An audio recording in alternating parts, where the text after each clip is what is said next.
پورے social media پہ ایک ہی خبر گردش کر رہی ہے کہ بھارت میں اسلام غالب آ گیا ہے۔ وہاں کے جو پنڈت ہیں اور عوام ہیں وہ مسلمان ہونے لگے ہیں، اور یوٹیوب کو دیکھ کے تو اس طرح لگتا ہے جیسے پورا بھارت ہی مسلمان ہو گیا ہے۔ حالانکہ قرآن پاک میں اللہ تعالیٰ فرماتے ہیں کہ یہود و نصارہ تمہارے کبھی دوست نہیں ہو سکتے، یہ تم لوگوں سے کبھی خوش بھی نہیں ہو سکتے، یہ تب خوش ہوں گے جب تم لوگ ان کے مذہب پر آ جاؤ۔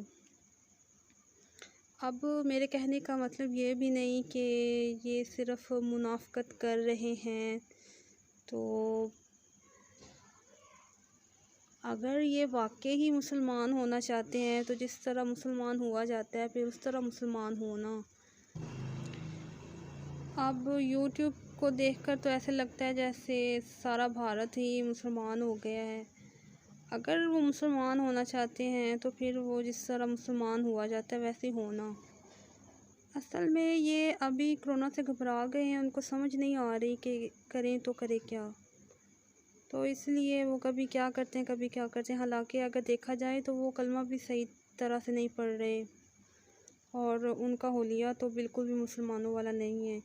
اور جہالت کی انتہا یہ کہ وہ تو اکثر ویڈیو میں یہ کہہ رہے تھے کہ اللہ اور یہ جو ان کا ایشور ہے یہ ایک ہی اللہ کے دو نام ہیں، نعوذ باللہ۔ تو اب اس ویڈیو کا مقصد یہی تھا کہ جتنی بات ہے اتنی رہنے دی جائے۔ اس ویڈیو کا مقصد صرف اتنا ہے کہ جتنی بات ہے اس کو اتنا ہی رہنے دیا جائے۔ صرف ویوز کے چکر میں ایسے بات بڑھا کے بیان کر رہے ہیں جیسے پورا بھارت ہی مسلمان ہو گیا ہے، حالانکہ ایسی تو کوئی بات ہی نہیں ہے۔ اور باقی کرونا کے حالات دیکھ کے اور یہ بھارت والوں کے حالات دیکھ کر تو اللہ کا تہ دل سے شکر ادا کرتے ہیں کہ ہم مسلمان ہیں، ورنہ دیکھیں وہ لاشوں کے ساتھ کیا حشر کر رہے ہیں۔ اللہ تعالیٰ ہم سب کو اس موذی مرض سے بچائے، آمین۔